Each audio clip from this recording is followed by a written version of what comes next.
The Pre-Socratics Lecture 5, Empedocles. In the last lecture, we investigated the ideas of Parmenides. As a quick reminder, Parmenides asserted that birth, death, and change are an illusion, for he reasoned that something cannot be born from nothing, and likewise, something cannot emerge from what it is not. In this lecture, we will discuss Empedocles, the first post-Parmenidean pre-Socratic, who had to abide by Parmenides' law against becoming, while simultaneously making room for our experience of the world, which conveys to us that birth, change, and death are very real. Empedocles was born in approximately 490 BC, and was the most colorful of all the pre-Socratics. Nietzsche even went so far as to call him the most multifaceted figure of ancient Greek philosophy. He was unique in that within him were combined two intense temperaments that are rarely found to such a degree within a single individual. Empedocles harbored within himself both a strong scientific or rational mindset and a deep and burning spiritual longing. William Guthrie nicely described the unique character of Empedocles, writing, "Indeed, it is here, above all, in the union of rational thought with mystical exaltation, that Empedocles sums up and personifies the spirit of his age and race." As we noted in the previous lecture, Parmenides claimed that it is impossible for something to emerge out of nothing. Empedocles agreed and proceeded to claim that there are four categories of elementary particles, which he called the roots of all things. He proposed that these roots are eternal, immutable, and indestructible. There are, in other words, an innumerable number of particles of fire, an innumerable number of particles of air, of earth, and of water.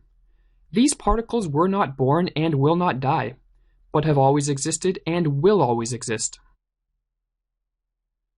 Parmenides also claimed that it is impossible for one thing to morph or transform itself into another thing, and again Empedocles agreed. These particles or roots do not change and are both qualitatively and quantitatively immutable. They do, however, mingle with each other, and in doing so they produce the myriad of things which exist in the cosmos. For example, an organism comes into existence when a specific ratio of fire particles, air particles, water particles, and earth particles come together harmoniously. The organism grows and changes when some of these particles are replaced by other particles floating around in the cosmos. And the organism dies when the harmonious integration ceases and all the particles drift off and go their separate ways. As Empedocles wrote, "There is no birth of any mortal things, nor any end in baneful death, but only mingling and separation of what is mingled." Along with the four categories of particles or roots, Empedocles postulated the existence of two powers or forces, love and strife. In terms of their influence on the natural world, it is helpful to envision these as the forces of attraction and repulsion.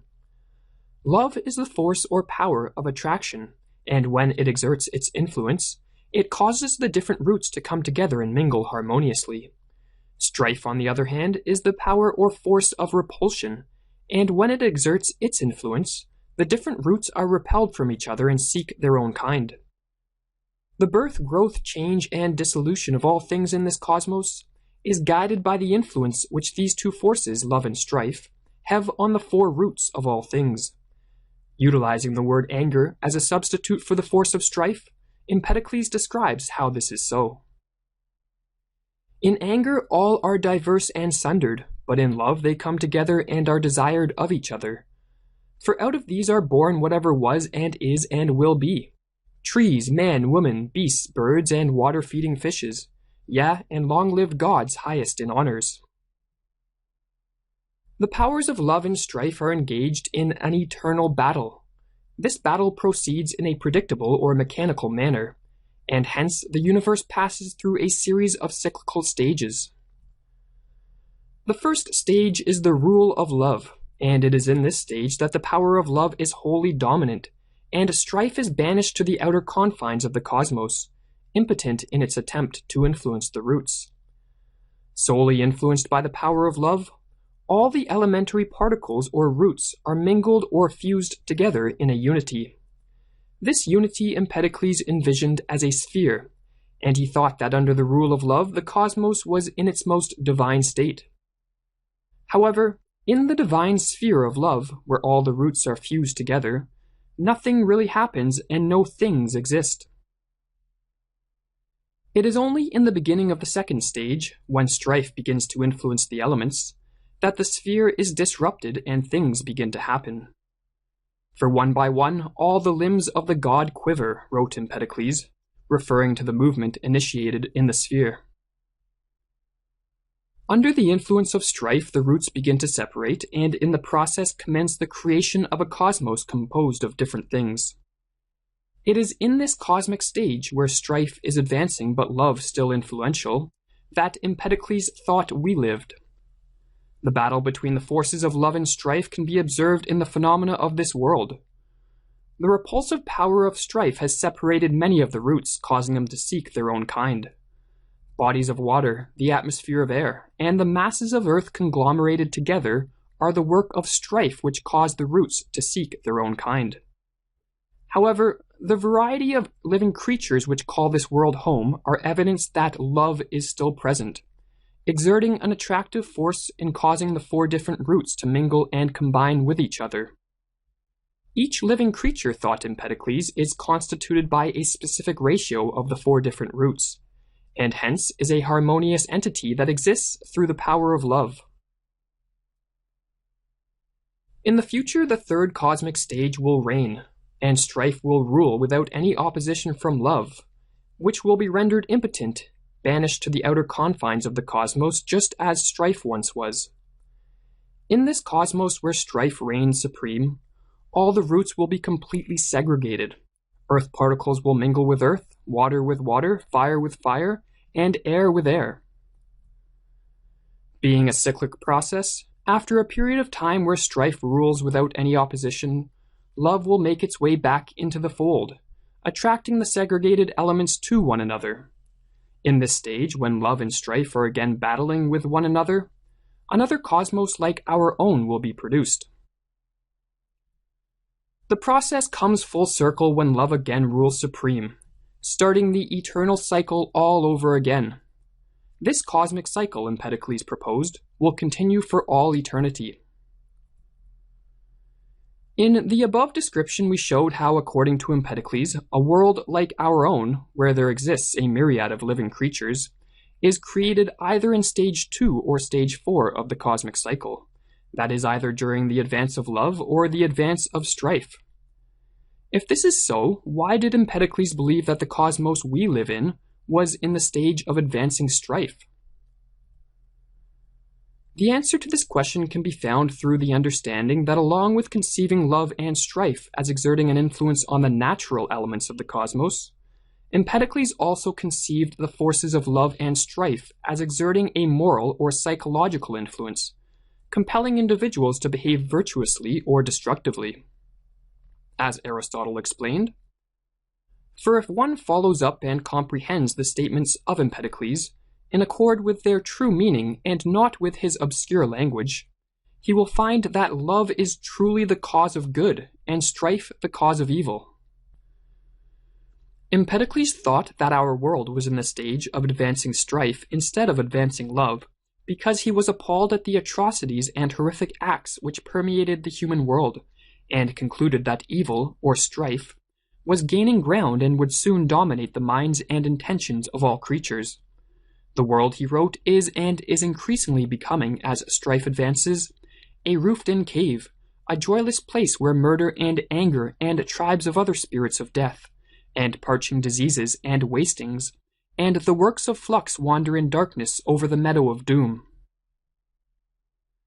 Since we are in the stage where strife is advancing, in the past when the force of strife was weaker and that of love stronger, the world must have been a much more loving and harmonious place.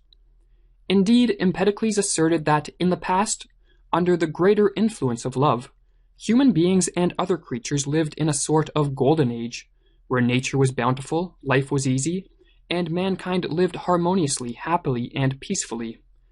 Describing this era with a sense of nostalgia, Empedocles wrote, "For all things were tame and gently to man, both beasts and birds, and friendly feelings were kindled everywhere." Despite thinking this world was a sorrowful place where evil reigned supreme, Empedocles believed there was a way out. He claimed that apotheosis, or the elevation to divine status, was possible for human beings. In reality, thought Empedocles, we are divine spirits, who under the influence of strife slaughtered living creatures. After committing such a sin, we fell from our righteous abode in the heavens, condemned to wander this earth clothed in an alien garment of flesh. Our punishment is to wander 10,000 seasons on this earth, continually being reincarnated into different creatures. Before this, Empedocles claimed, "I have been a boy and a girl, a bush and a bird, and a dumb fish of the sea."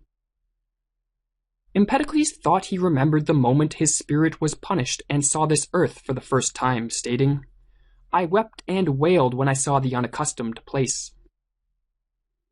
However, unlike the general run of mankind, who he thought were condemned to wander this earth for thousands of more years, because of his devotion to the force of love and his accumulation of wisdom, Empedocles thought his return to divinity was imminent. "I, an immortal god," he wrote, "no longer a mortal, wander among you." Legend has it that Empedocles died by hurling himself into the volcanic crater of Mount Etna, convinced that upon his mortal death his spirit would return to the divine heavens.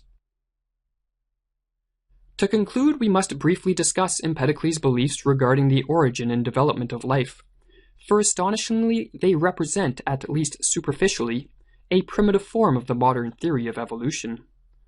Upon pondering how it is that creatures are so well adapted to their environments, and have parts that are harmoniously integrated together, Empedocles concluded that such creatures arose by chance, through what we now call natural selection. In the past, according to Empedocles, there roamed the earth the strangest of creatures, with parts not well adapted to or integrated with one another. Many were born with faces and breasts both front and back, oxen with the heads of men, and conversely there sprang up creatures in human form with the heads of oxen. Now obviously a creature composed of a human body with the head of an oxen, or an elephant head on the body of an eagle, to take an even more absurd example, won't be well adapted to its environment and hence will die off quickly. A creature composed of a human head on a human body, or an eagle head on an eagle body, on the other hand, will be well adapted for survival. While Empedocles' theory sounds like a primitive version of the modern theory of evolution, it is important not to take the resemblance too far, as the likeness is only superficial. What is important is that Empedocles did not claim that creatures are designed ahead of time so as to render them well adapted to their surroundings, but instead that they become well adapted through the chance combination of elements and parts. With that note, we must leave the fascinating figure of Empedocles. In the coming 2 lectures of this series, we will discuss Anaxagoras and Democritus.